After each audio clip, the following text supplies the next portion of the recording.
Chapitre 1. Le dévoilement à Renfield Hall.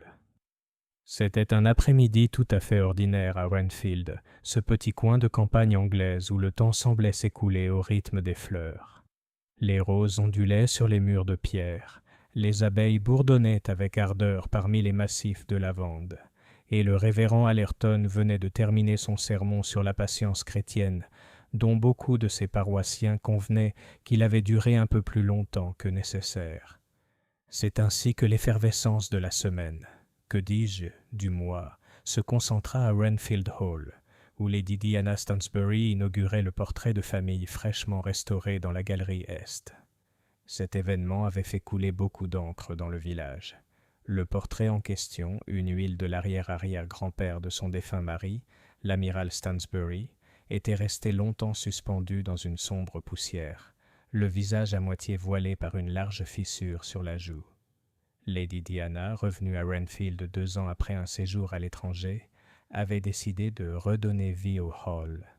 Et maintenant, fraîchement restauré et nettoyé, l'amiral allait être dévoilé à un parterre d'amis et de notables locaux. Parmi les invités se trouvait Miss Jane Marple, invitée par Lady Diana elle-même, peut-être parce que son intérêt discret pour la vie du village masquait une intelligence redoutable, ou peut-être parce que Lady Diana, comme elle le disait souvent, adorait tant les personnages. Miss Marple, bien emmitouflée dans son châle gris tourterelle, était assise tranquillement sur une chaise à dossier droit, observant tout le monde de ses yeux bleus familiers qui scintillaient derrière des lunettes en demi-lune. « J'espère que ce n'est pas trop terrible », murmura madame Lavinia Creswell, qui se pencha vers Miss Marple avec l'air d'une conspiratrice. Je me souviens de la vieille histoire. L'amiral semblait sur le point d'éternuer. Vraiment effrayant. « Oh, les portraits sont des choses curieuses, » dit Miss Marple d'un ton doux. « Ils nous en disent souvent bien plus qu'on ne le pense, sur le modèle et parfois aussi sur le peintre. »« Pensez-vous que c'est pour cela que Lady Diana l'a fait restaurer ?» demanda madame Creswell. « À cause de ce qu'il pourrait nous apprendre. » Miss Marple sourit et ne répondit pas. La galerie Est de Renfield Hall n'avait pas accueilli autant de visiteurs depuis des années. Parmi eux se trouvait le docteur Archibald Toller, le médecin du village, au visage cramoisi et à la magnifique moustache. Le vicaire, légèrement à l'écart, fredonnant comme s'il cherchait à se souvenir du dernier cantique.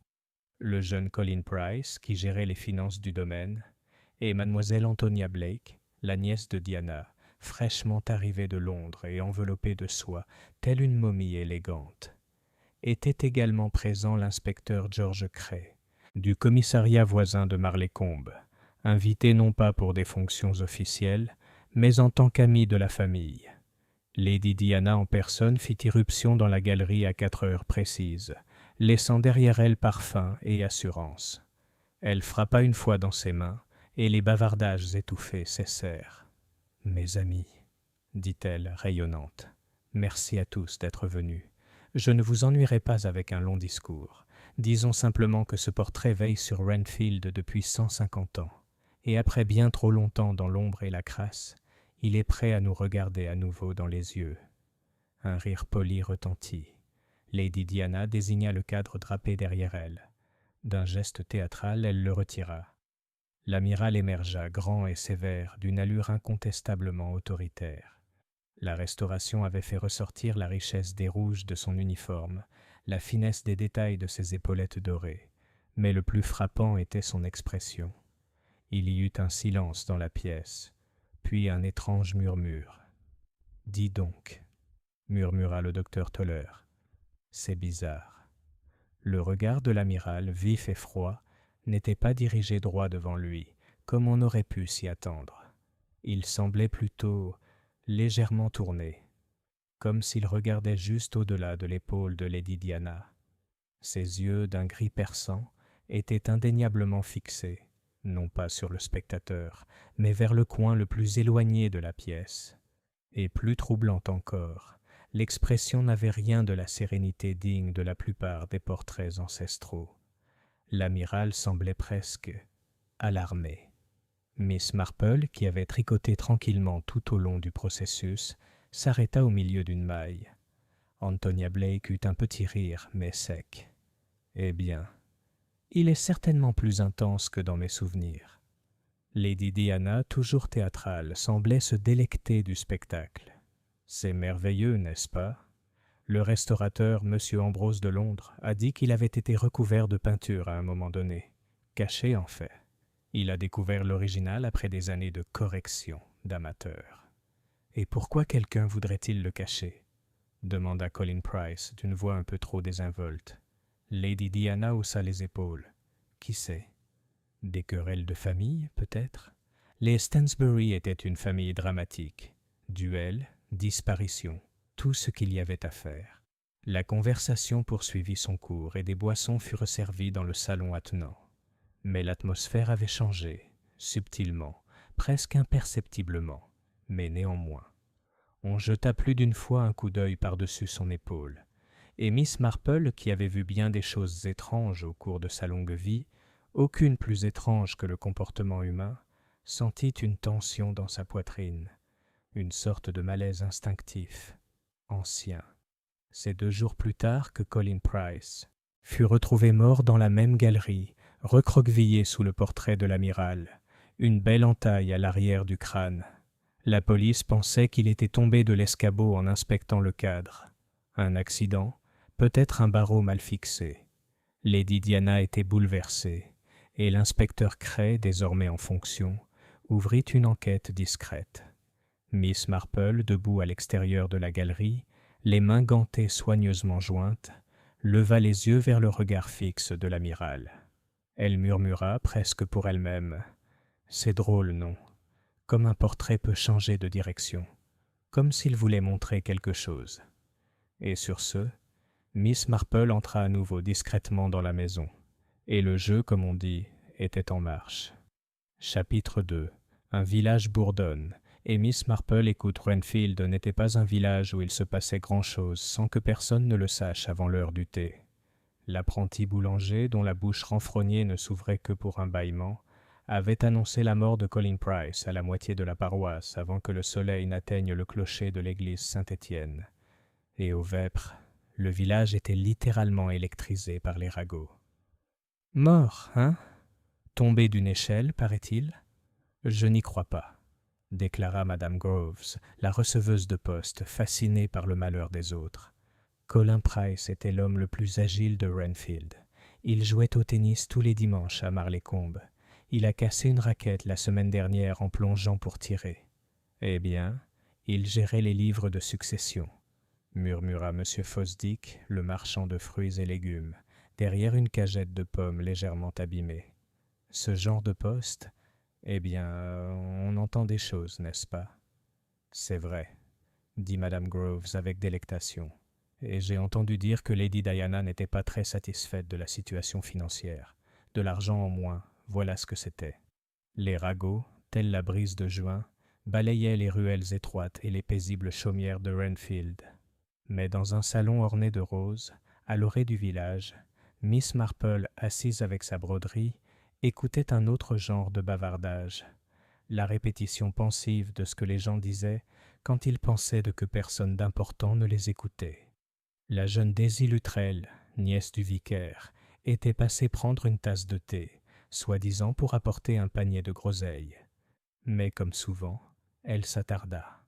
Le salon de Miss Marple avait le don d'encourager les confidences. « On ne parle que de ça, » dit Daisy, les yeux écarquillés par un mélange d'effroi et d'excitation.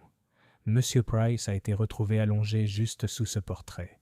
L'amiral le regardait d'en haut comme un juge. Miss Marple hocha doucement la tête. Les gens ont une imagination débordante dans des moments comme celui-ci.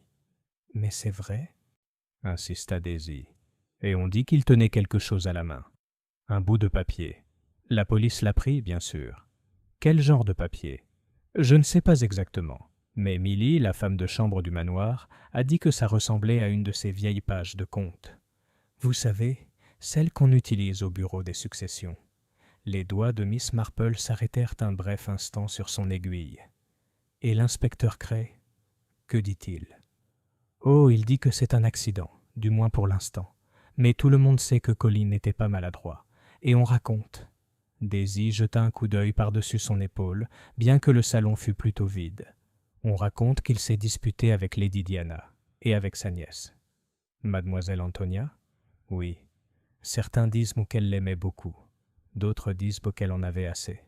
Ça dépend à qui on pose la question. Miss Marple se resservit du thé.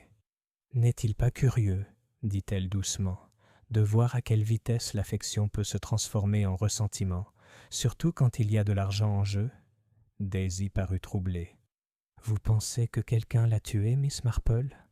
La vieille dame ne répondit pas directement. Elle avait l'habitude de laisser les questions s'installer dans le silence comme des feuilles de thé au fond d'une délicate tasse en porcelaine. « Je pense, dit-elle enfin, que les accidents arrivent, mais il en va de même pour les arrangements astucieux destinés à ressembler à des accidents. Et c'est notre devoir, le vôtre et le mien, de rester vigilants. Car parfois, ma chère, ce que les gens croient caché est précisément ce qu'ils montrent. » Plus tard dans la soirée, Miss Marple fit une lente promenade jusqu'au cimetière et retour. L'air était chargé d'un parfum de chèvrefeuille et de pierres chaudes, et le village avait cette atmosphère feutrée et suspendue du crépuscule d'été. À l'extérieur du magasin général, elle rencontra M. Barnes, l'avocat local, un homme soigné avec un esprit soigné, et l'un des rares à Renfield à ne jamais transmettre de ragots à moins d'y être contraint par obligation sociale. « Trop terrible, Miss Marple, » dit-il en ôtant son chapeau de paille. « Pauvre garçon. Le jeune Price, je veux dire. Un sacré coup pour le Hall. »« Oui, » dit Miss Marple. « On dirait bien. »« Je ne peux pas dire que je le connaissais intimement, » poursuivit M. Barnes, « mais il était vif, très vif, trop intelligent, diront certains, et plutôt intéressé par les belles choses. »« Oh ! Oui, j'avais un goût prononcé pour les costumes coûteux, les tailleurs londoniens, et les cigares, croyez-moi. Ce genre de vie n'est pas donné, surtout avec un salaire de famille. »« Vous pensez qu'il complétait ses revenus ?» La voix de Miss Marple était légère. « Je n'irai pas jusque-là, mais je serais surpris que tous ces registres soient aussi nets qu'ils en ont l'air. Je sais que Lady Diana avait commencé à poser des questions. Il y avait des rumeurs. »« Les rumeurs, dit doucement Miss Marple, sont les fleurs du soupçon, assez jolies, mais souvent sans racines. » Pourtant, tandis qu'elle retournait à son cottage, son esprit s'agitait. Elle se souvenait de l'expression du visage de l'amiral, ce mouvement brusque et anormal de la tête. Ce n'était pas seulement une curiosité de restauration. C'était intentionnel. C'était peint ainsi. Et elle se souvenait aussi du corps de Colin Price. D'après le récit de Daisy, il tournait le dos à l'échelle. Il n'était pas tombé en arrière, mais tourné, presque comme s'il avait levé les yeux vers quelque chose, ou quelqu'un. Elle pensa à Antonia Blake, à ses traits pâles et élégants, et au léger tremblement de sa voix lors de l'inauguration. Elle pensa à Lady Diana, radieuse et théâtrale, trop calme face à la tragédie, et à l'inspecteur Cray qui semblait un peu trop prompt à parler d'un faux pas. Non, Miss Marple ne pensait pas que Colin Price avait simplement fait une chute mortelle en admirant un tableau. Elle avait vu trop de tragédies dans trop de chaumières, de salons et de presbytères. Le mobile était toujours là, surtout quand l'amour, l'argent ou la réputation étaient en jeu. À 9h30 ce soir-là, alors que les étoiles apparaissaient et que le village se retirait derrière des rideaux de dentelle et une chaude lumière de lampe, Miss Marple alluma une petite bougie à côté de son lit et ouvrit son carnet. Elle a écrit 3 noms. Lady Diana, stature, statut, griffe éventuelle. Antonia Blake, affection ou dégoût. Les 2. Colin Price, dépensier, secret. Qu'allait-il révéler? Puis elle ajouta d'une écriture soignée et délibérée: « Pourquoi les yeux du portrait se sont-ils déplacés vers la gauche? Qui se tenait là, hors du cadre ?» Elle ferma le carnet, éteignit la bougie et s'installa dans son lit. Dehors, le vent faisait bruisser la haie du jardin. À l'intérieur, un mystère commençait à germer. Chapitre 3. Chuchotement derrière la porte du salon. Le lendemain matin se leva avec une luminosité trompeuse. le genre de journée où le soleil brillait avec éclat, mais où l'air était glacial malgré la chaleur. À Renfield, rien n'était jamais aussi simple qu'il y paraissait, surtout pas le temps, ni les gens. Miss Marple, levait tôt, parcourut High Street comme à son habitude.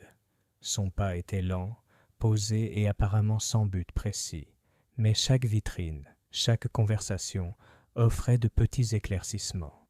Elle échangea des plaisanteries avec M. Fosdick, accepta un pot de confiture de groseilles à la boulangerie de Mme Dalrymple, qui affirma que c'était sa meilleure fournée jusqu'à présent, et s'arrêta près du monument aux morts pour ajuster la couronne de coquelicots qui pendait. À son retour chez elle, elle trouva un mot qui l'attendait, laissé d'une main hâtive et inclinée sur le napperon en dentelle juste à l'intérieur de sa porte. « Mademoiselle Marple, si vous avez un moment, j'aimerais vous parler en privé. Le vôtre, A. Blake. » Miss Marple glissa le mot dans sa manche et n'agit pas immédiatement. Elle se prépara plutôt une tasse de thé et s'assit dans le petit coin ensoleillé de son salon, dont la fenêtre donnait sur la ruelle. Elle but lentement, observant les allées et venues du village avec une concentration silencieuse qui dissimulait souvent une grande capacité de déduction. Antonia Blake était une jeune fille curieuse. Jeune, certes, pas plus de 30 ans, mais avec ce vernis londonien cassant qui masquait souvent le manque d'assurance. Sa beauté était indéniable, tout comme son charme lorsqu'elle souhaitait en user. Mais Miss Marple, qui avait vu des filles comme Antonia sous de multiples facettes, dans les églises, les hôpitaux, les pensions de famille en bord de mer, comprenait que le charme n'était jamais sans calcul. Elle arriva exactement 1 heure plus tard, emmitouflée dans un manteau bleu poudre, les yeux cachés par de larges lunettes teintées. Miss Marple remarqua l'élégance de ses chaussures et la légère éraflure sur le bout du pied gauche, comme si elle avait donné un coup de pied dans quelque chose par frustration, ou quelqu'un. « Merci de me recevoir, » dit Antonia, essoufflée, en s'asseyant au bord de la chaise, comme si elle ne savait pas si elle comptait rester. « Je sais que c'est terriblement inhabituel. »« Pas du tout, » répondit gentiment Miss Marple. « Du thé ?» Antonia secoua la tête. « Non, merci. Je ne resterai pas longtemps. » Miss Marple attendait, laissant le silence faire son travail tranquillement. « Je suppose, » reprit Antonia, « que j'avais juste besoin de parler à quelqu'un qui n'est pas impliqué. »« Alors vous êtes tombé sur la bonne personne, » dit Miss Marple. Les mains d'Antonia se tordaient sur ses genoux. Ses collins. Enfin sa mort. Tout le monde dit que c'était un accident, mais je n'arrive pas à y croire. Je vois. Je lui ai parlé ce matin-là, juste avant l'inauguration. On a discuté. Il était en colère. « À propos de quoi, ma chère ?» Antonia hésita. « L'argent, surtout. Et le passé. Il disait savoir des choses. Sur le domaine, sur la famille. Il disait que quelqu'un avait caché la vérité au grand jour, et qu'une fois le portrait révélé, tout changerait. » L'expression de Miss Marple ne changea pas, mais une lueur d'intérêt apparut dans ses yeux. « Il t'a dit plus de choses ?» ?»« Non. Il a dit qu'il le ferait, après l'inauguration. Il a promis de s'expliquer. » Antonia détourna le regard, la voix s'épaississant. « Je crois que quelqu'un l'a tué. Je crois que quelqu'un voulait l'arrêter. » La voix de Miss Marple était douce. « Croyez-vous que c'était quelqu'un de votre famille ?» Antonia ne répondit pas directement. Elle se leva brusquement. « Tu dois me prendre pour une folle. Tout le monde le pense. Diana, tante Diana, dit que je me fais des idées. Mais ce n'est pas le cas.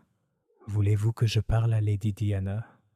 Antonia eut un rire amer. « Elle n'écoute personne. »« Pas vraiment, sauf si tu viens du Foissou avoir un titre. » Miss Marple se leva et posa une main douce sur le bras de la jeune fille. « Parfois, ma chère, les gens écoutent sans le vouloir, surtout quand ils croient que c'est eux qui parlent. » Cet après-midi-là, Miss Marple se rendit à Renfield Hall sous prétexte de lui apporter une bouture de son précieux chèvrefeuille.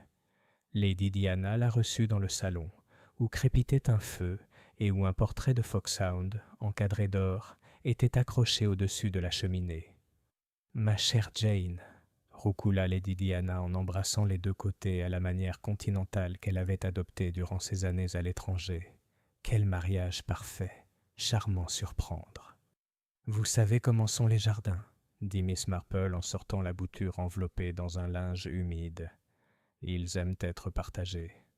Lady Diana, qui n'avait jamais touché une truelle de sa vie, en fit l'éloge de manière extravagante avant de verser du xérès et de s'installer dans un fauteuil qui semblait avoir appartenu à un évêque. « Je suppose que vous avez entendu toutes ces histoires horribles sur le pauvre Colin, dit-elle d'un ton qui suggérait qu'elle en avait déjà assez du sujet. Tellement tragique, tellement désordonné. Vous le connaissez depuis longtemps ? Demanda doucement Miss Marple. Depuis tout petit. Son père travaillait aux écuries, vous savez. Il avait toujours le sens des chiffres. Colin était prometteur. Je l'ai plutôt encouragé, même si je pense que Londres lui a donné des idées au-dessus de sa condition. Miss Marple sirota son chéri. Antonia a dit qu'il était perturbé ces derniers temps.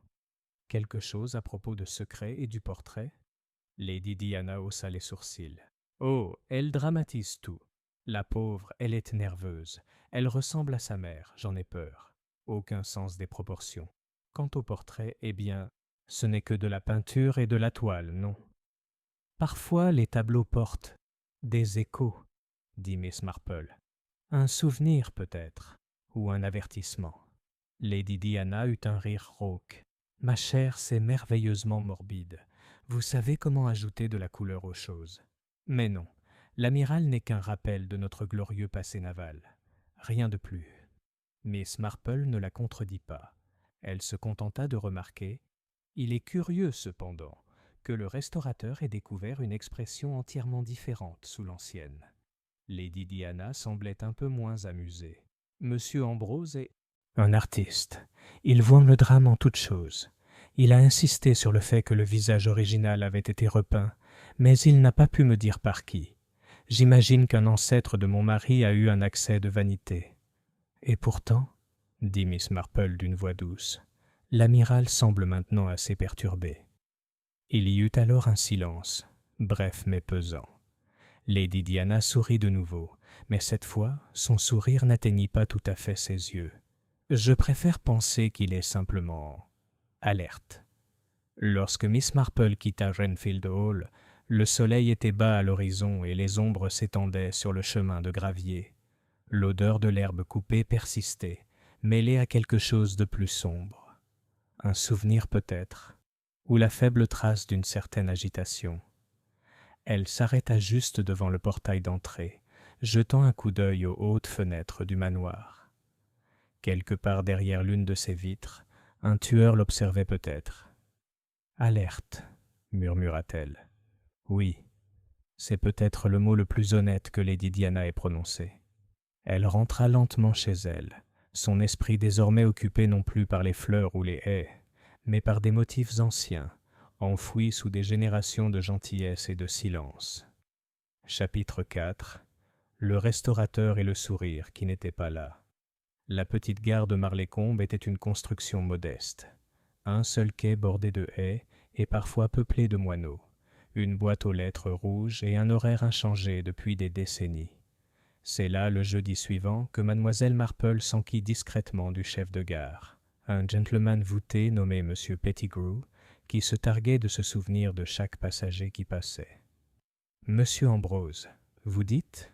répéta-t-il en polissant ses lunettes avec le pan de son gilet. « Oui, oui. Le monsieur avec la grande trousse à brosse et l'écharpe jaune. Un peu théâtral, me dis-je, mais assez poli. A-t-il voyagé seul ?» demanda doucement Miss Marple. « Oh oui. Je suis arrivé de Londres par le train lundi matin et j'ai passé 3 nuits au Dower Inn. De retour jeudi en milieu d'après-midi. J'ai parlé de la lumière ici.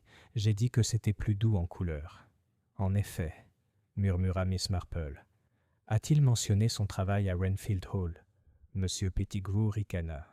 Juste pour dire qu'il n'avait jamais vu un tableau aussi trafiqué, quoi que cela veuille dire. Il semblait fasciné pourtant.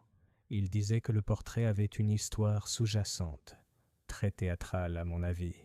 Miss Marple le remercia et se dirigea vers le Dower Inn, à quelques pas de la gare et abritant des planchers grinçants, d'excellents scones et une aubergiste nommée Madame Hawthorne, qui savait faire la différence entre un client payant et un client suspect. « Monsieur Ambrose » répondit-elle à Miss Marple. « Oh oui. » Il restait dans le salon, transporté dans une grande valise qui semblait contenir un cercueil, si vous me permettez de le dire.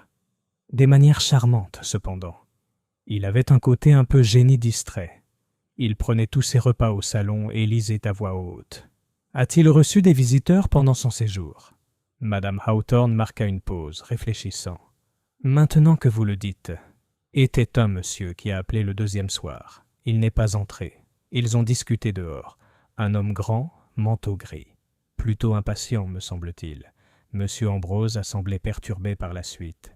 Il a dit qu'il avait trouvé plus que prévu. Je pensais que c'était juste du baratin. Le regard de Miss Marple s'éclaira. Il n'a pas laissé de nom ? Non. Mais le lendemain matin, monsieur Ambrose a téléphoné. À Londres, je crois. Il semblait contrarié. Il a utilisé le téléphone du couloir et n'arrêtait pas de demander si quelqu'un avait reçu un colis. Colis ? Oui, c'est bizarre, non ? Comme s'il avait envoyé quelque chose d'urgent. Il est parti pour Renfield Hall juste après. Miss Marple la remercia et déclina l'offre de thé, tout en notant la confiture de fraises particulièrement délicieuse de l'auberge pour une prochaine visite. En revenant vers la gare, elle se rendit compte d'une chose qu'elle n'avait jusqu'alors que soupçonnée. Le portrait de l'amiral n'avait pas seulement été restauré, ça avait été révélé. Ce soir-là, elle était de nouveau assise dans son salon, carnet ouvert, lunettes posées sur son nez. Elle ajouta à sa liste « Monsieur Ambrose, restaurateur. J'ai trouvé quelque chose. J'ai parlé de falsification. Je suis restée perturbée. » Elle repensa à l'expression du visage de l'amiral. Non seulement il était bouleversé, mais alarmé. Et pas seulement alarmé, mais témoin de quelque chose de peint, quelque chose que quelqu'un voulait cacher. Elle se souvenait du ton dédaigneux de Lady Diana lorsqu'elle parlait du restaurateur. Avec quelle légèreté elle avait balayé les changements, trop légèrement, et Antonia, pâle, bouleversée, évoquant secrets et accusations. Et puis, bien sûr, Colin Price, le jeune homme qui était mort sous ce regard. Miss Marple posa sa plume et regarda vers sa petite cheminée, où les braises luisaient faiblement sous un écran de cuivre. Elle pensa aux hommes qu'elle avait connus, qui avaient dû combattu à la guerre, gardé des secrets, peint des portraits ou menti. Et puis elle s'est levée et a appelé le central téléphonique. « Opérateur de Marlécombe, bonsoir. »« Bonsoir, » dit Miss Marple d'une voix douce. « Auriez-vous l'amabilité de me mettre en contact avec Londres, 432 Hampstead. Il s'appelle Ambrose. Je crois qu'il est restaurateur d'art. » Il y eut un silence, puis « Je vous passe la parole, madame. » Quelques clics, et puis une voix se fit entendre, plus vieille, plus grave qu'elle ne l'avait imaginé. Grave, imprégnée, d'années de térébenthine et de tabac. « Oui, c'est Ambroise qui parle. »« Monsieur Ambrose, je m'appelle Jane Marple. Je vous appelle de Renfield. Vous avez récemment travaillé sur un portrait à Renfield Hall. »« Oui. Puis-je vous redemander qui vous êtes ? » ?»« Je suis un ami de la famille. J'étais présent à l'inauguration. Vous avez dit quelque chose à Madame Hawthorne, l'aubergiste, que vous aviez trouvé quelque chose qui ne vous était pas destiné. » Il y eut un souffle bref à l'autre bout du fil. « C'est une question plutôt étrange, Miss Marple. Je pose des questions étranges. Les gens finissent toujours par y répondre. » Il eut un petit rire sec. « Très bien. Puisque vous posez la question directement.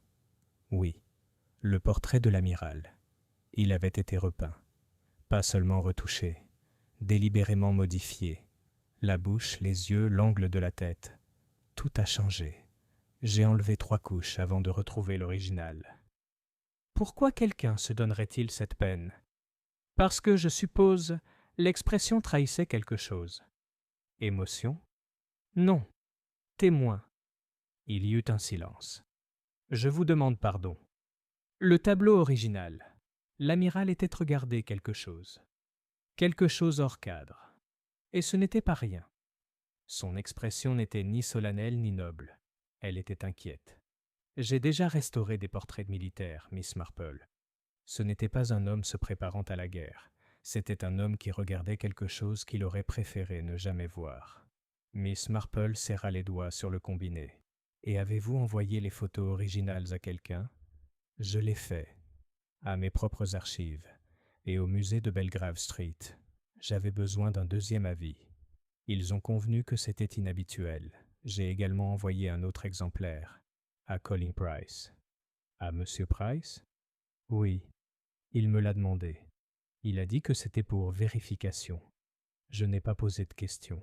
J'ai supposé qu'il était une sorte d'archiviste. Et il l'a reçu? C'est vrai. Du moins, c'est ce qu'il m'a dit la veille de sa mort. La voix de Miss Marple baissa.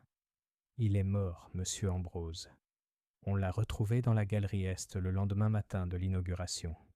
Il y eut un long silence stupéfait. Je n'en avais aucune idée. Mon Dieu. Oui, répondit Miss Marple d'une voix calme.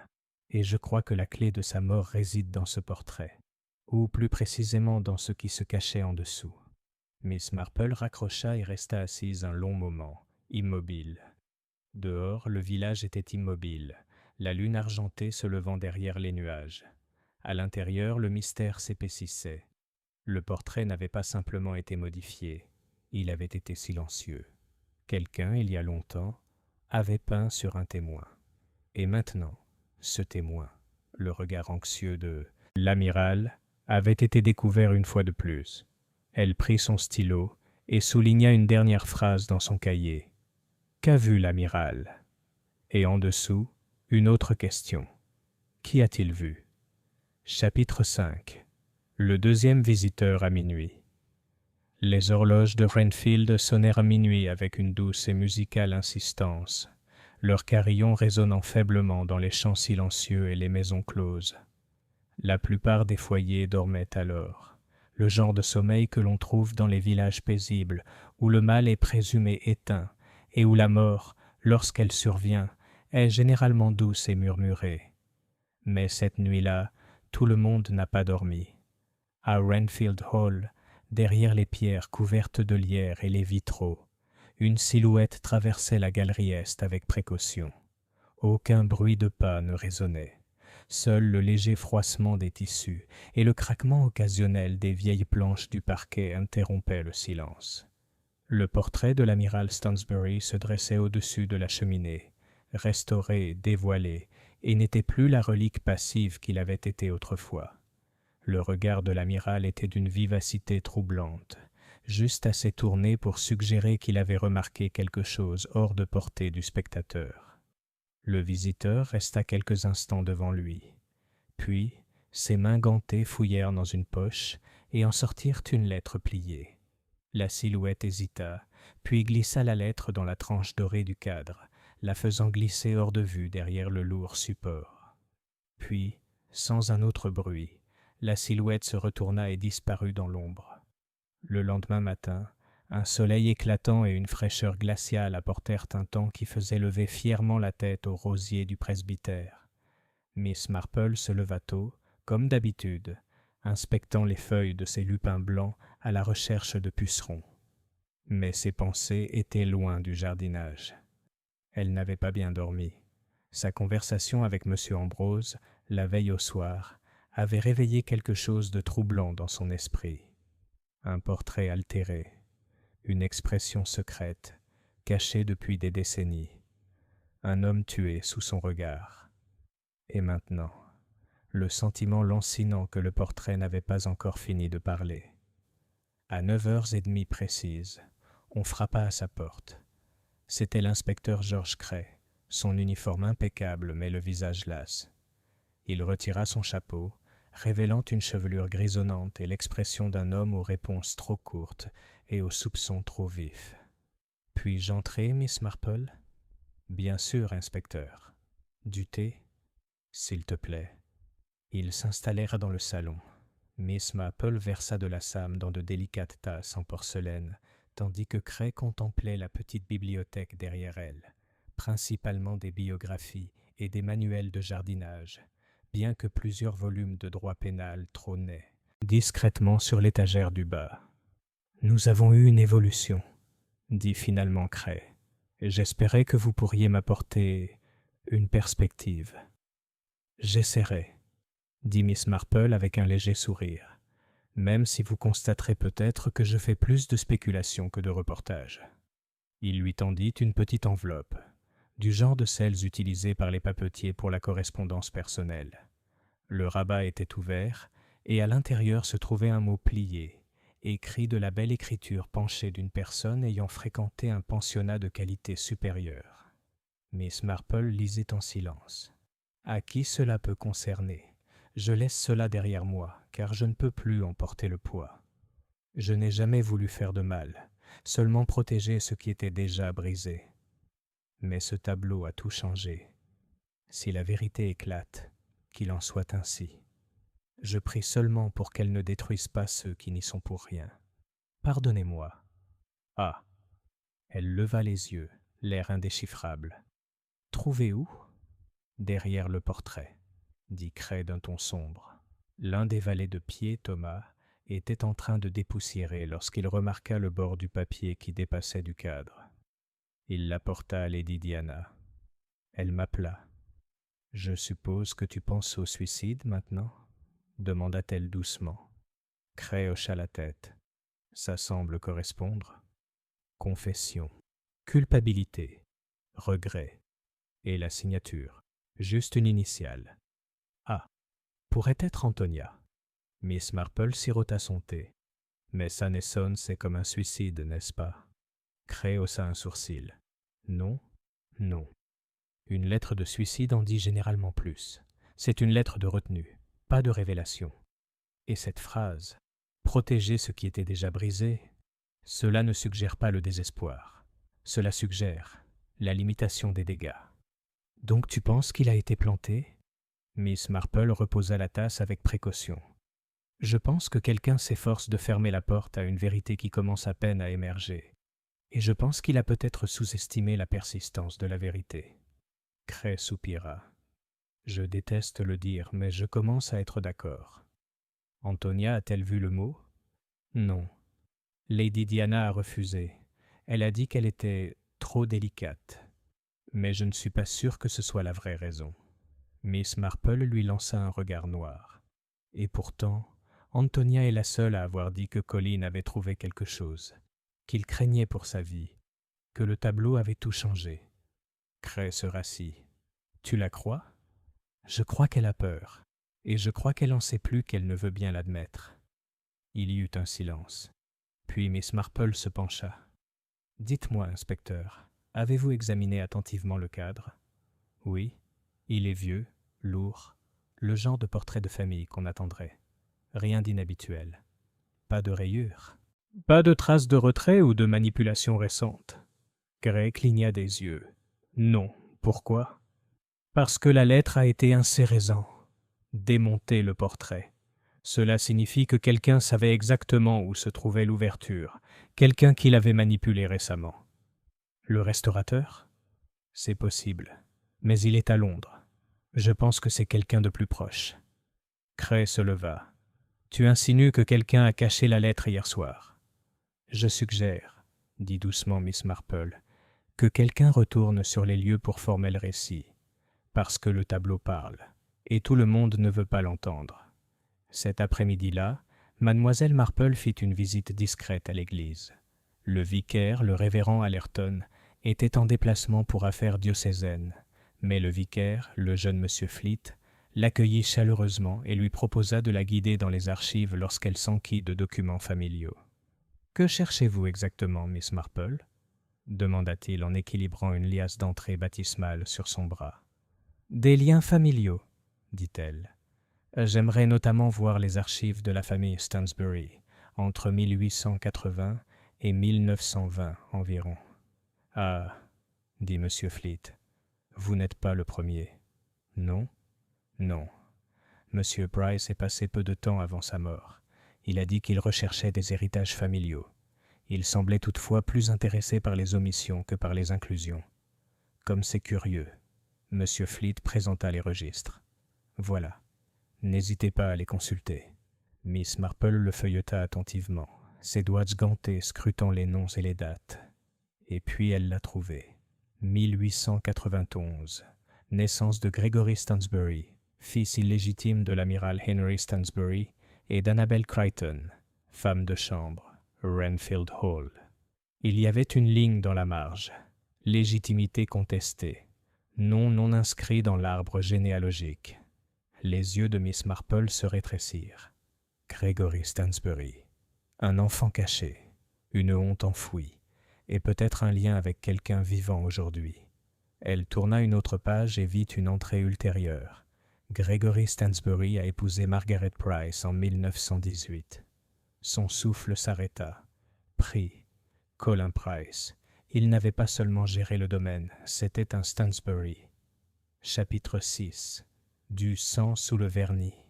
La découverte s'abattit sur Miss Marple comme un brouillard hivernal, glacial, obscurcissant, mais indéniablement réel. Gregory Stansbury, fils caché de l'amiral Henry Stansbury, avait épousé un membre de la famille Price. Colin Price n'était donc pas seulement un commis, mais l'arrière-petit-fils de l'amiral dont le portrait ornait si solennellement la galerie est de Renfield Hall. Du sang, bleu ou autre, avait retrouvé son chemin dans le manoir par l'entrée du domestique, et quelqu'un l'avait su. Miss Marple passa la matinée suivante dans son jardin, arrachant les mauvaises herbes au bord de son massif avec plus de force que nécessaire. Jardiner, disait-elle toujours, n'était pas sans rappeler l'investigation. Il fallait savoir quelles racines déranger et lesquelles laisser intactes, de peur que tout ne s'effondre. La terre cédait volontiers à ses mains gantées, mais ses pensées étaient embrouillées et épineuses. Colin Price avait donc un droit sur Renfield Hall. Non pas juridique, l'illégitimité avait longtemps causé la perte de nombreuses lignées rurales, mais morale, peut-être. Ancestrale.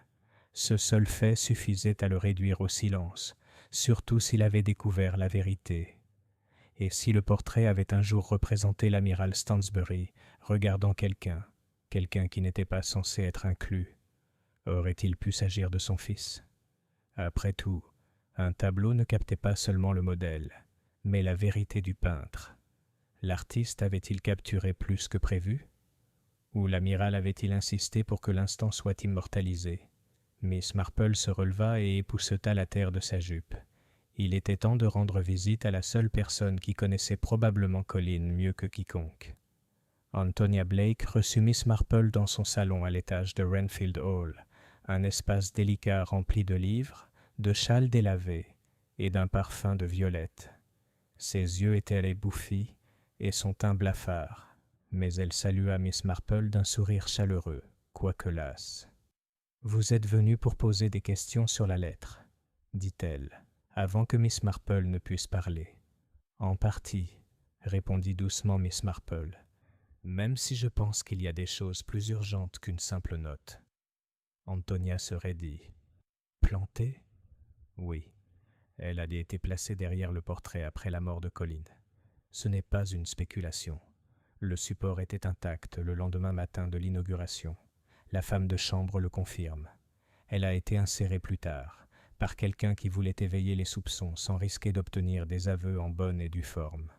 Antonia détourna le regard. « Antonia, poursuivit Miss Marple, Colin vous a-t-il jamais parlé de famille, de lignée, d'héritage ?» La jeune fille hésita. Puis, oui, une fois. Il a dit qu'il n'était pas seulement laide, comme Diana aimait à le dire.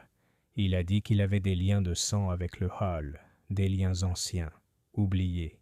Il a dit qu'il avait trouvé des preuves. Et t'a-t-il dit quelle était cette preuve ? Il a mentionné les registres paroissiaux et un tableau, pas le portrait de l'amiral. Un autre, une petite huile, cachée dans le grenier. Il l'a trouvée des semaines avant l'inauguration. Il a dit qu'elle représentait l'amiral avec une femme dont personne ne parlait jamais. Il a dit que c'était un scandale. Miss Marple se pencha en avant. « Il vous l'a montré ?» La voix d'Antonia baissa. « Il a essayé. » Mais quand on est remonté pour voir, il avait disparu. Disparu? Disparu. Le grenier a été fermé à clé après ça. Diana a dit qu'on le vidait. Mais Colin pensait que quelqu'un l'avait pris, que quelqu'un savait ce qu'il montrait et avait l'intention de l'enterrer à nouveau. Miss Marple croisa les mains sur ses genoux. « Et vous ?»« Je l'ai cru, » murmura Antonia. Il n'était pas ambitieux comme on le disait. Il voulait prouver qu'il avait sa place. Il disait que Renfield avait déjà digéré trop de vérité. Cet après-midi-là, mademoiselle Marple demanda un rendez-vous avec l'inspecteur Cray. Ils se retrouvèrent dans le petit bureau du commissariat de Marleycombe, dont les murs étaient encombrés d'avis épinglés, d'étiquettes d'objets trouvés et d'une carte défraîchie du comté. Elle lui a montré le registre de l'église. « Mon Dieu !»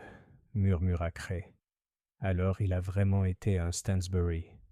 Ça change tout. »« Vraiment ?» demanda Miss Marple d'un ton doux. « Ou est-ce que cela clarifie simplement les choses ?» Cray expira. Ainsi, l'arrière-grand-père de Lady Diana avait un fils illégitime, caché. Le petit-fils de ce fils revient à Renfield sous un autre nom, gère le domaine et commence à fouiller dans les archives familiales. Et puis il meurt.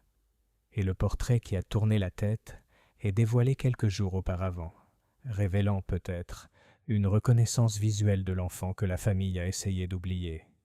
Cray se frotta les tempes. Et la lettre ? Cela voulait donner l'impression que Colin avait avoué quelque chose de honteux, mais c'était intentionnellement vague. C'est ce qui le rend si dangereux. Cela suggère une culpabilité sans rien apporter de concret. Tu crois que quelqu'un dans la maison était au courant ? Je crois que quelqu'un non seulement savait, mais craignait d'être exposé. Assez pour enlever un tableau du grenier, assez pour réduire Colin au silence. Cray se leva. Alors il faut fouiller ce grenier. On accédait au grenier de Renfield Hall par un étroit escalier de service près de l'aile est, depuis longtemps désaffecté. Cray, suivi de Miss Marple, monta prudemment. Une fois ouvert, le grenier révéla un espace voûté rempli de poussière, de toiles d'araignée et de reliques du passé, malles aux serrures rouillées, rideaux mités, porcelaine craquelée. L'air était chargé de moisissure et de silence. Ils trouvèrent le cadre vide en 10 minutes. Calé derrière une vieille presse à lin, sa toile étant parfaitement découpée dans le bois. Cray jura. Trop tard. Miss Marple ne dit rien. Elle s'approcha du cadre. La plaque en bas, toujours fixée, disait « Annabelle, études en lumière, lycée. »« H.S. » murmura-t-elle. « Henry Stansbury. Non seulement le sujet d'un portrait, mais aussi son peintre. » Cray parut stupéfait. « Tu crois-t-il ? Tu l'as peint ? » ?»« Oui. Et cela explique beaucoup de choses. C'était probablement un tableau privé, caché, puis détruit quand quelqu'un a réalisé qu'il existait encore. Quelqu'un qui le savait a prouvé qu'il y avait un lien. Oui, car ce n'était pas seulement une liaison, c'était une relation. Peut-être une histoire d'amour. Et l'amiral, si fier, si convenable, l'a immortalisé par la peinture. Peut-être avait-il l'intention de laisser une trace de la vérité. Cray baissa la voix, et cette vérité vivait en Colin. Alors qu'il descendait, Miss Marple s'arrêta en haut de l'escalier. « Je pense, inspecteur, dit-elle doucement, qu'il est temps que nous tendions un petit piège. » « Un piège ? Un homme poli, mais ferme. Tu dois réunir toute la maisonnée, toute la famille, ce soir. » Cray haussa un sourcil. « Et que vais-je leur dire ? Disons que le restaurateur a découvert quelque chose de nouveau dans le portrait. Quelque chose de nouveau. Quelque chose de condamnable. » Elle sourit, ses yeux pétillants d'un feu silencieux. Voyons qui panique en premier. Chapitre 7. Le rassemblement au crépuscule Renfield Hall avait connu de nombreuses soirées en son temps. Des dîners victoriens guindés, des thés mélancoliques en temps de guerre, et même des concerts de charité occasionnels. Mais aucune ne ressemblait vraiment à l'assemblée organisée par l'inspecteur Cray à la suggestion de Miss Marple. Ce n'était pas, officiellement, un interrogatoire. Il n'y avait pas de lumière crue, pas de voix forte, pas de notes griffonnées sur des carnets de police. mais une étrange tension flottait dans l'air, comme l'électricité statique avant un orage d'été. Le genre de tension qu'on pouvait presque goûter, métallique et sèche sur la langue. Lady Diana, resplendissante dans son velours sombre malgré la chaleur de la soirée, présidait la galerie Est, telle une hôtesse se préparant à une séance de spiritisme excentrique. Elle avait disposé les chaises en croissant devant le portrait de l'amiral et allumé une grande bougie sur le buffet. Était-ce pour créer l'ambiance ou pour distraire? Antonia Blake arriva la dernière, le regard méfiant, les lèvres pincées. Miss Marple lui adressa un signe de tête rassurant en s'asseyant, qu'Antonia lui rendit avec une pointe de gratitude. Le docteur Toller était également présent, invité sous prétexte d'examiner une tension mentale, bien qu'il semblât plus curieux qu'inquiet. Thomas, le valet de pied, se tenait près des portes, incertain s'il était censé écouter ou apporter du thé. L'inspecteur Cray resta debout. Il ne s'éclaircit pas la gorge et ne fit pas de plaisanterie. Au lieu de cela, il s'est dirigé vers le portrait. « Comme vous le savez tous, » commença-t-il d'un ton neutre, « ce tableau a suscité beaucoup d'attention, tant sur le plan artistique que sur d'autres plans. Monsieur Ambrose, le restaurateur, nous a récemment informé qu'outre les modifications déjà découvertes, il pense qu'il pourrait y avoir une autre couche, une ultime altération cachée profondément sous les huiles. » Un murmure. « Encore des changements ?» demanda sèchement Lady Diana. Cray hocha la tête. Il l'a décrit comme une silhouette dans l'ombre, faible mais présente. Il pense qu'un deuxième individu a peut-être été peint puis retiré lors de la première repeinture. Il s'agit peut-être d'une personne qui se trouvait avec l'amiral au moment de la pose. Antonia se redressa brusquement. Une autre personne? Dans le portrait? Oui, répondit Cray. Et si c'est vrai, cela pourrait apporter un contexte significatif, surtout si l'identité de ce deuxième personnage est liée à des événements récents. Cray laissa le silence s'éterniser. Il n'était peut-être pas un homme brillant, mais il avait appris de Miss Marple la valeur du silence stratégique. Et ça a marché. Lady Diana était la première à craquer. « Je ne vois pas vraiment en quoi ces spéculations insensées ont un rapport avec la mort du pauvre Colin, » dit-elle, la voix tendue. « C'était un accident tragique. On ne va quand même pas ressasser des mythes familiaux pour faire croire le contraire ?» La voix douce de Miss Marple suivit. « Au contraire, Lady Diana. Ce n'est pas une spéculation. Les registres paroissiaux confirment que l'amiral Henry Stansbury a eu un fils d'Annabel Crichton, une servante dans cette maison. Les descendants de ce fils vivaient tranquillement à proximité. L'un d'eux était Colin Price. La pièce se raidit. « Absurde, » dit Diana, bien que sa voix faiblit. Antonia fixait Miss Marple. « Alors, il était famille. »« Oui, » répondit Miss Marple, et il a trouvé des preuves. Pas seulement dans les archives, mais probablement dans le portrait disparu du grenier, celui qui, disait-il, représentait l'amiral avec Annabel. Peint, nous le pensons maintenant, par l'amiral lui-même. Ce tableau a depuis disparu, mais le cadre est toujours là. Antonia se tourna brusquement vers sa tante. « Tu as fermé le grenier à clé. » Lady Diana hésita. On était en train de nettoyer. Il n'avait aucune raison d'aller fouiller. Mais il a fait. « Vas-y, » dit Antonia. Et il a trouvé quelque chose. Quelque chose qu'il a essayé de me montrer. Cray s'avança. Colin Price avait un mobile. Non pas pour faire du mal, mais pour obtenir des révélations. Une raison de réclamer une reconnaissance. Il ne faisait chanter personne. Il voulait retrouver la vérité. Il regarda Diana droit dans les yeux. « Saviez-vous pour l'enfant, Lady Diana ?» Elle n'a pas répondu. « Vous ne l'avez peut-être pas tué. » Mais quelqu'un savait que le tableau lui donnerait un moyen de pression. La voix de Cray baissa. Le tableau du grenier a été détruit. Le portrait ici repeint pour masquer une expression, un regard, un témoin. Colin Price, mort. Et enfin une lettre cachée pour suggérer la culpabilité et le suicide. Cray marqua une pause. Mais nous avons retrouvé des empreintes digitales sur l'enveloppe de la lettre. Elles n'appartiennent pas à Colin. Un petit halètement s'éleva du fond de la salle. Tout le monde se retourna. Thomas, le valet de pied, était pâle. Miss Marple se leva lentement. « Viens, Thomas, on t'a dit de le placer derrière le cadre, n'est-ce pas ?» Il balbutia. « Je ne savais pas ce que c'était. » Elle a dit que c'était un mot privé, qu'il était destiné à être retrouvé. « Elle ?» demanda sèchement Cray. La pièce devint complètement silencieuse. Thomas déglutit difficilement. « Mademoiselle Blake. » Tous les regards se tournèrent vers Antonia. Elle avait l'air stupéfaite, mais pas surprise. Miss Marple s'approcha. « Tu as demandé à Thomas de le placer. Pourquoi ?» Antonia cligna des yeux comme si elle sortait d'un long rêve. « Parce que je pensais que ça mettrait fin aux questions. » Elle prit une profonde inspiration saccadée. « Je n'ai pas tué Colin, dit-elle, mais j'ai paniqué. Je pensais que les gens le penseraient. On s'est disputé la veille. Il m'a accusé, il a dit que j'étais comme eux. Je voulais vraiment l'aider, mais j'avais peur. Peur de ce que dirait Diana. Peur de ce qui arriverait si les gens apprenèrent la vérité. Que la lignée n'était pas pure.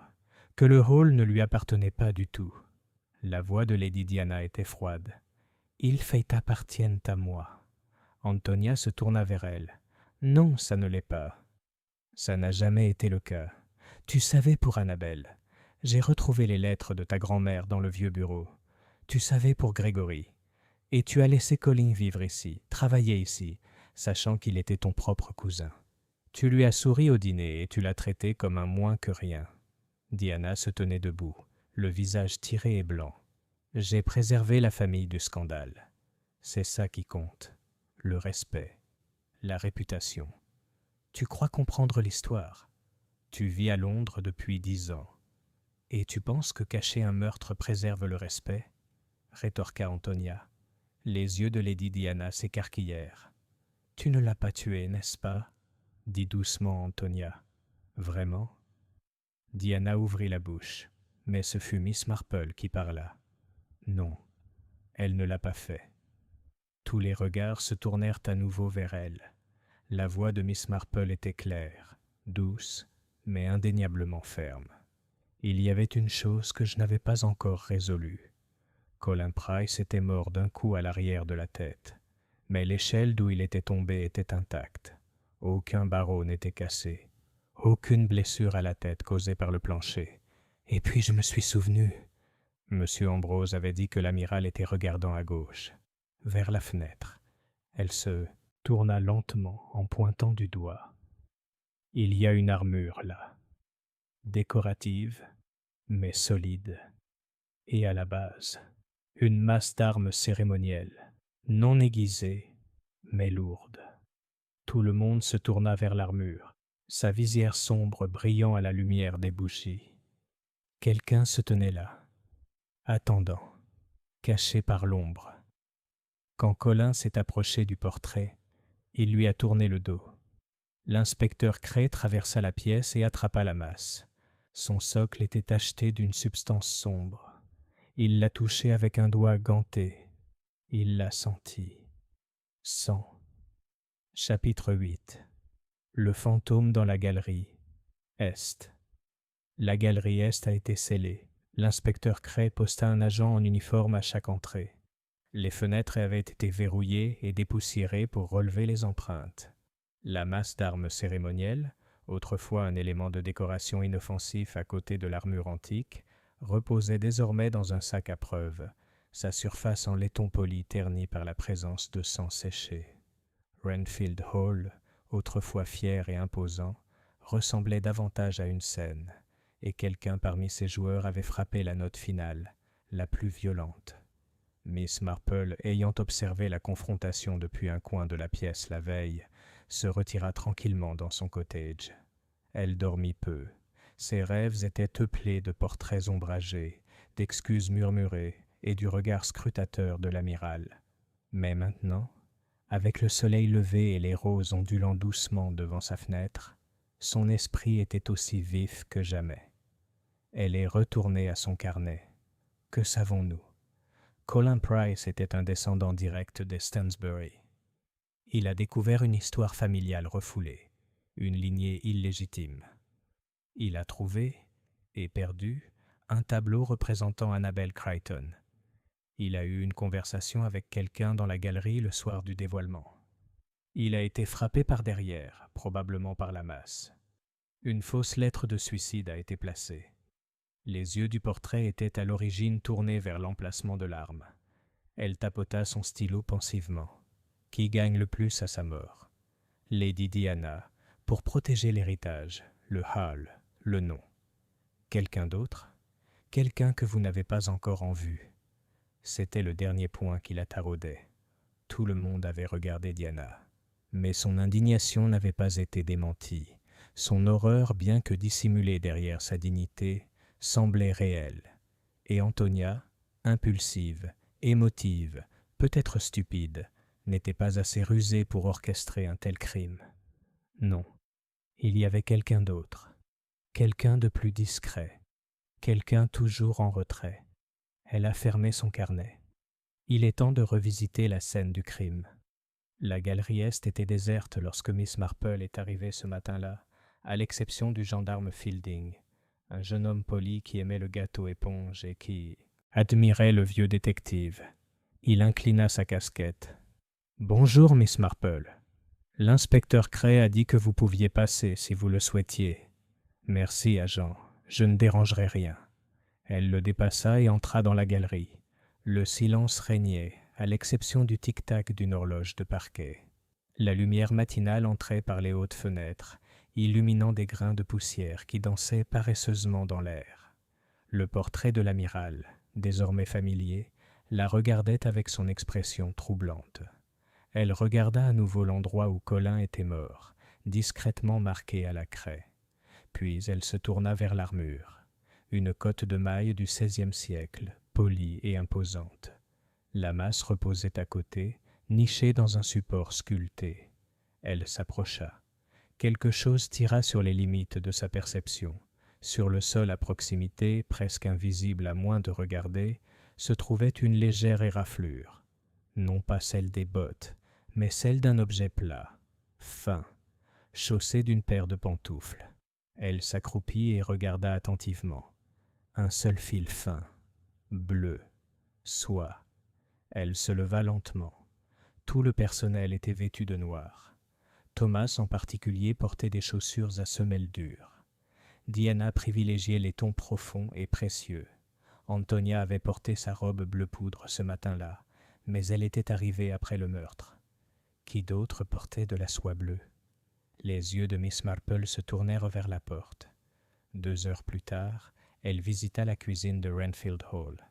La cuisinière, Madame Hatch, l'accueillit avec une chaleur sincère et une assiette de sablé. « Eh bien, si ce n'est pas Miss Marple, on ne vous a pas vu depuis longtemps. J'espérais juste poser 1 ou 2 questions, rien de trop sérieux. » Madame Hatch se pencha en avant. « Si c'est à propos du meurtre, je ne sais pas grand-chose, juste ce que Thomas dit. Pauvre garçon, il est ébranlé. »« Oh non, pas à ce sujet, » dit Miss Marple. « Je me demandais juste s'il y avait des visiteurs. »« Quelqu'un d'inhabituel a-t-il visité les semaines précédant l'inauguration ?» Madame Hatch secoua la tête. « Juste le restaurateur. Et le cousin de Lady Diana. Il est déjà venu, remarquez. »« Cousin ? » ?»« Oui, monsieur Félix Stansbury. Il vient de temps en temps. Il reste rarement longtemps. Un peu fantomatique, celui-là. Toujours à l'affût, ne parlant que si c'est nécessaire. Où habite-t-il ? Il logeait à l'auberge Dower. Cette fois, il logeait au Hall, à l'Est. Miss Marple cligna des yeux. Il était là le soir de l'inauguration ? Oh oui. Il n'a pas assisté au rassemblement, cependant. Il a dit qu'il n'aimait pas les défilés. Lady Diana a dit qu'il fallait le laisser tranquille. L'as-tu vu le lendemain matin ? Madame Hatch marqua une pause. Maintenant que vous le dites, non. Il est parti discrètement avant le petit déjeuner. Il a dit qu'il avait des affaires à Londres. Miss Marple sourit. Merci, Madame Hatch. Vous m'avez été d'une grande aide. Cet après-midi-là, elle prit à nouveau le thé avec l'inspecteur Cray. J'aimerais que vous parliez à monsieur Félix Stansbury, dit-elle simplement. Cray fronça les sourcils. Il n'était pas dans le cadre jusqu'à maintenant. Exactement. Et pourtant il était là, présent, sans qu'on le mentionne. C'est curieux dans une famille qui garde si bien ses secrets. Cray se renversa dans son fauteuil. Vous le soupçonnez? Je soupçonne qu'il a été négligé. Et c'est une situation dangereuse pour quelqu'un qui a un mobile. Elle lui parla du fil de soie, de l'éleste, du cousin qui n'apparaissait jamais sur les portraits de famille. Félix, songea Cray. Techniquement un Stansbury, mais de la marge. Jamais hérité, jamais invité à participer. Toujours à proximité du pouvoir, jamais tout à fait en son sein. Exactement, dit Miss Marple. Et la découverte par Colline d'une lignée plus profonde que la sienne, c'est peut-être ce qui a poussé M. Félix à agir. Cray se leva, attrapant déjà son manteau. Allons lui rendre visite. Ils le trouvèrent dans une pension de famille à Hampstead, une adresse modeste et propre avec vue sur le parc, et une propriétaire qui offrait des biscuits rassis et des ragots enthousiastes. Félix Stansbury a ouvert la porte lui-même.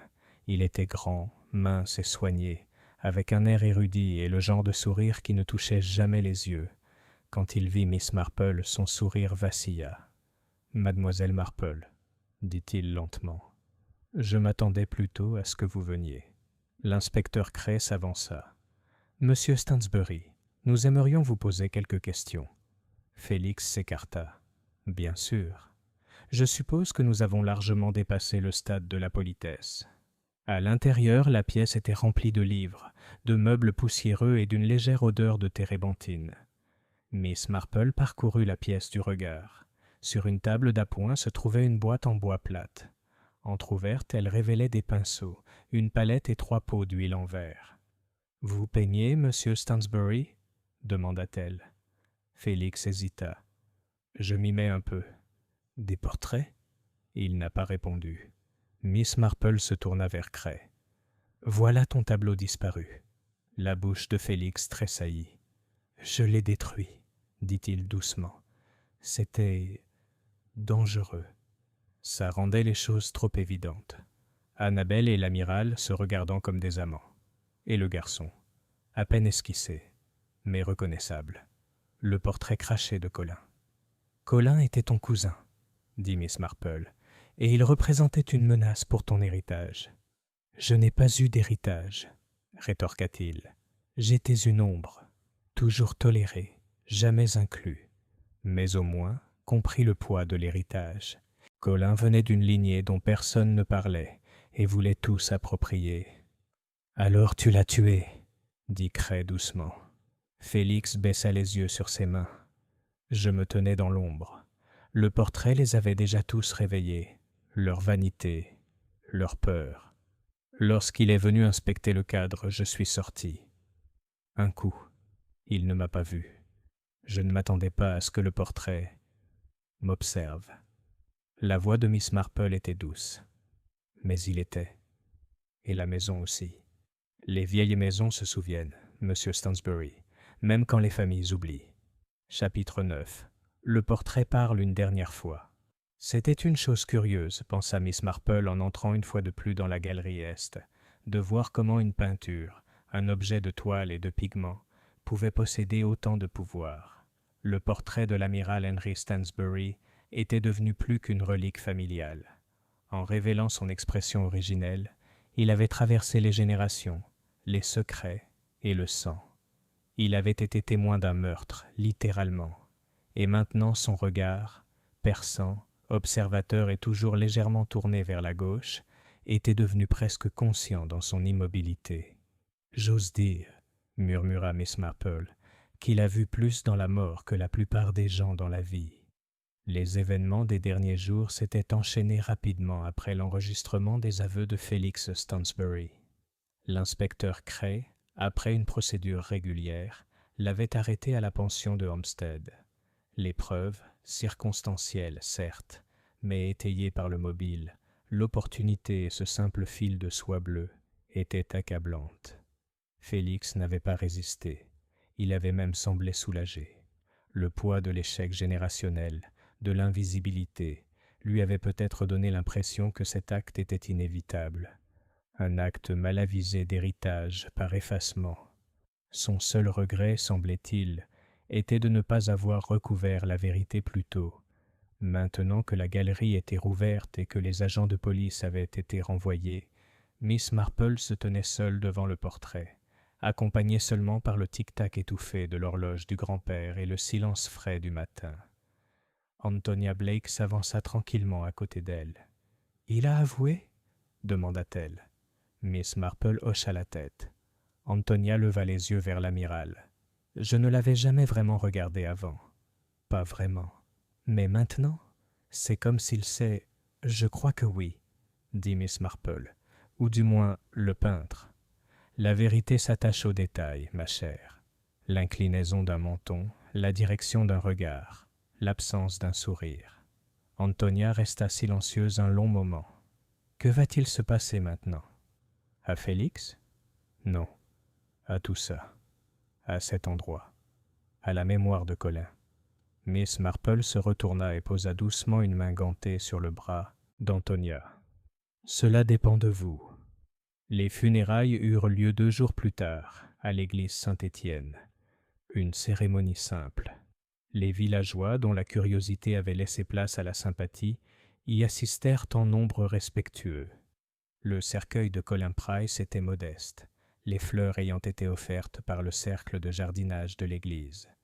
Miss Marple avait offert des lys blancs de son propre jardin. Lady Diana n'a pas parlé. Antonia, cependant, l'a fait. Elle se tenait au pupitre, tremblant légèrement, et lisait sur un morceau de papier usé. Il était silencieux, mais il remarquait tout. Il voyait ce que les autres ignoraient.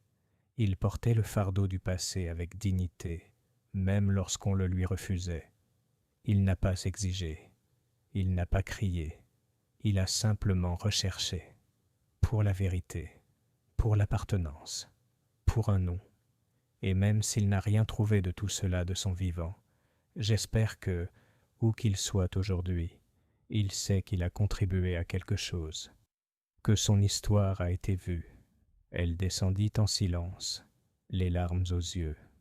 Miss Marple, assise sur le 2e banc, se tamponnait doucement les yeux.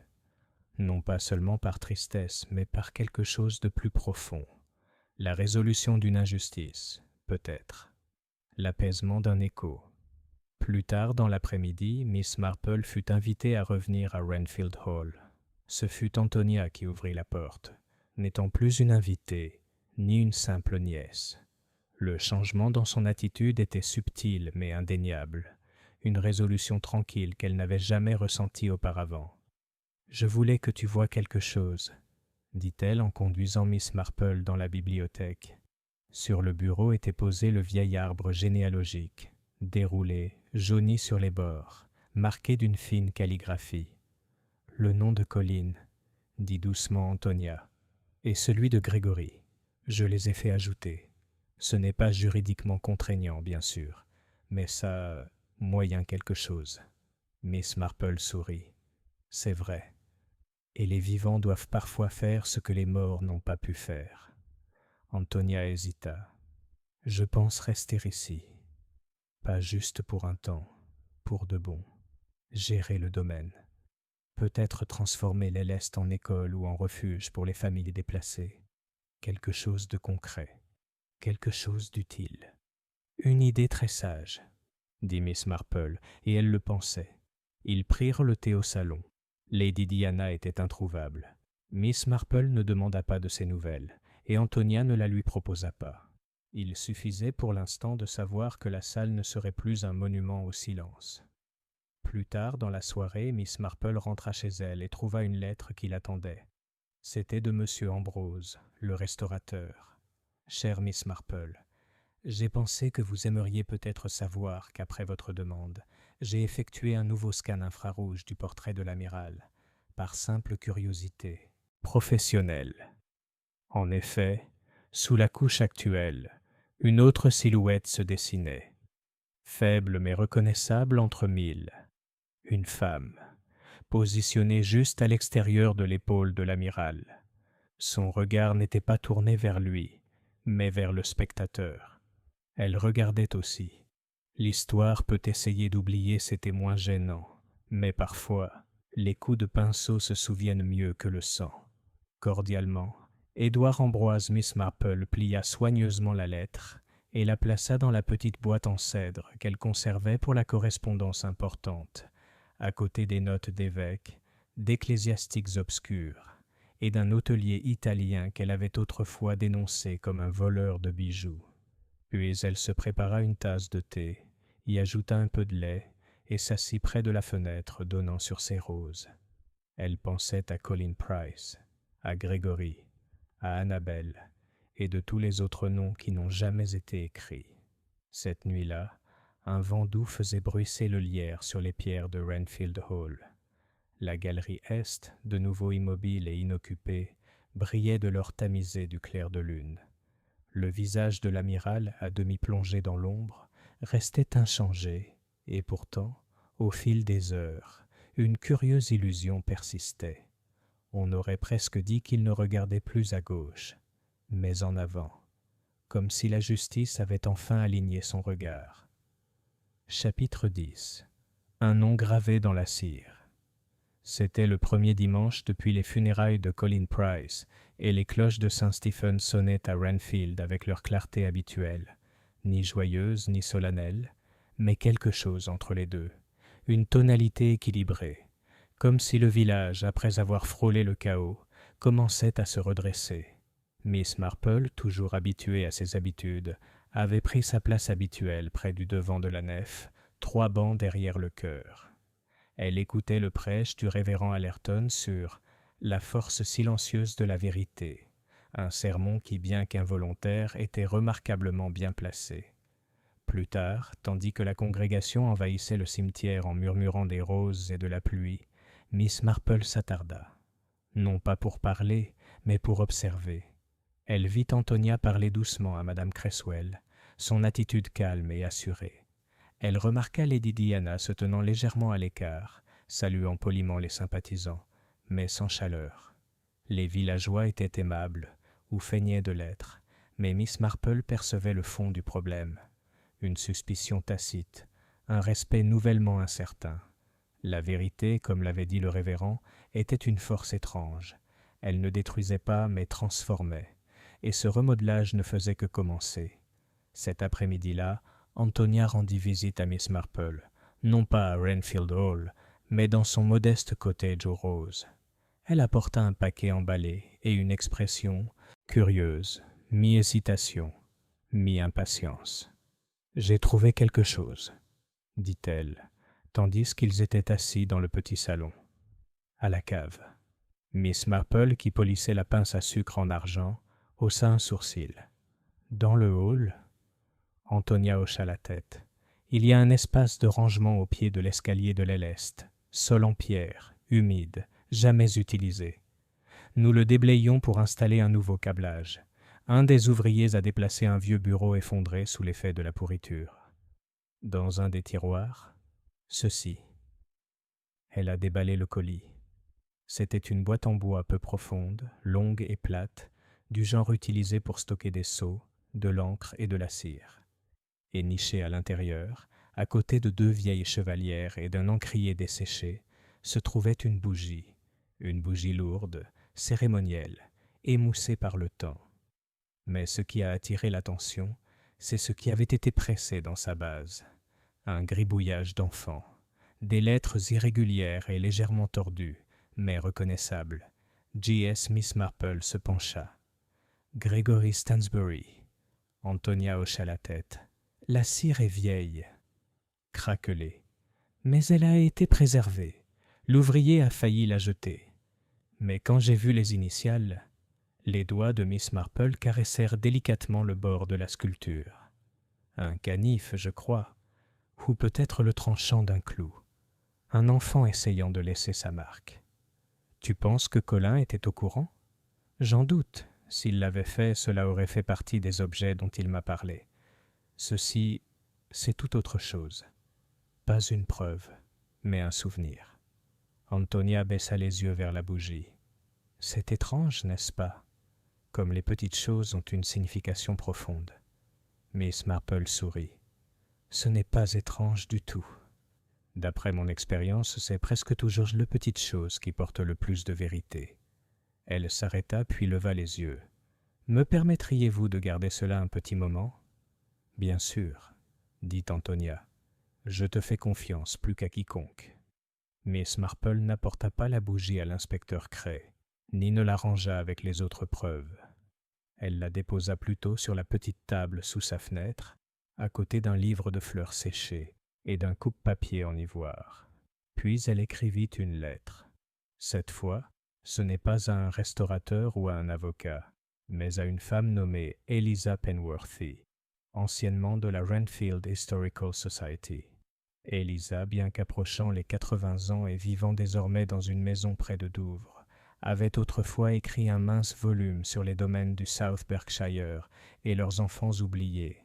Miss Marple s'en souvenait bien, non pas pour sa prose, fastidieuse, mais pour ses notes de bas de page, méticuleuses. 2 jours plus tard, une réponse est arrivée. « Ma chère Jane, c'est extraordinaire que vous demandiez des nouvelles du jeune Grégory. C'était l'un de mes préférés à l'époque où je faisais des recherches.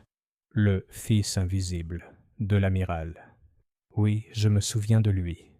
En fait, je suis tombé un jour sur une série de lettres, 3 si je me souviens bien, écrites par Annabel Crichton à sa cousine de Bristol. Des lettres désespérées et affectueuses, même si elles ne mentionnaient jamais le nom de l'amiral.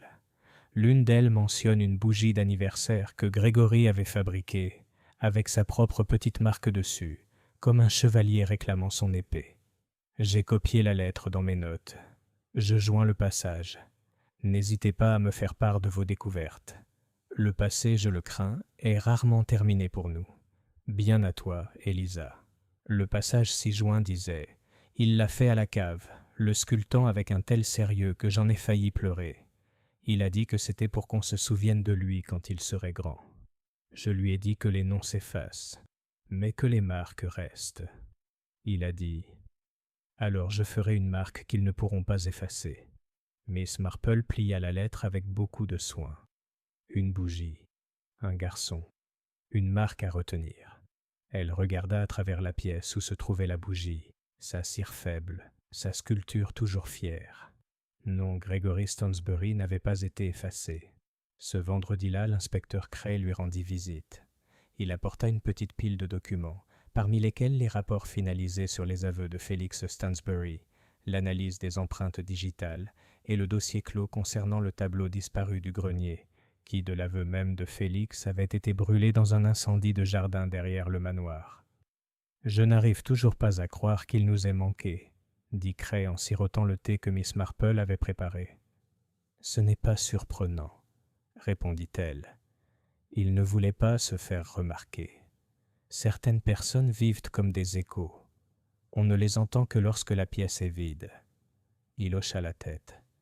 L'affaire est close. Il y aura une enquête, bien sûr. Mais il n'y a aucun doute. Félix a agi seul. Miss Marple baissa les yeux vers sa tasse de thé. Et pourtant, quelque chose me trouble encore. Cray s'assit en avant. Qu'est-ce qu'il y a ? Elle tapota légèrement la table. Cette bougie. Et les lettres d'Annabel. Elle parle de la cave, de Grégory laissant sa trace. Mais comment la bougie a-t-elle survécu ? Si le bureau est resté intact aussi longtemps, quelqu'un a dû savoir qu'il était là. Quelqu'un a dû conserver Hill. Cray fronça les sourcils. Tu crois que quelqu'un a aidé à cacher l'héritage du garçon ? Je pense que quelqu'un a aidé protéger, silencieusement, sans bruit. Peut-être un serviteur, peut-être un sympathisant. Mais cela signifie que tout le monde à Renfield Hall n'était pas d'accord avec la dissimulation. Il y avait quelque part dans ces murs une poche de résistance. Elle se leva et marcha jusqu'à la fenêtre, la bougie dans ses mains. Il y a toujours des gens qui se souviennent, même lorsqu'on leur interdit de parler. Et maintenant, grâce à Antonia, ces voix sont invitées à revenir au sein de la famille. Cray se leva et ramassa son manteau. Vous avez fait plus que démasquer un tueur, Miss Marple. Vous avez reconnecté une famille à sa vérité. Miss Marple esquissa un petit sourire ironique. C'est ce que l'amiral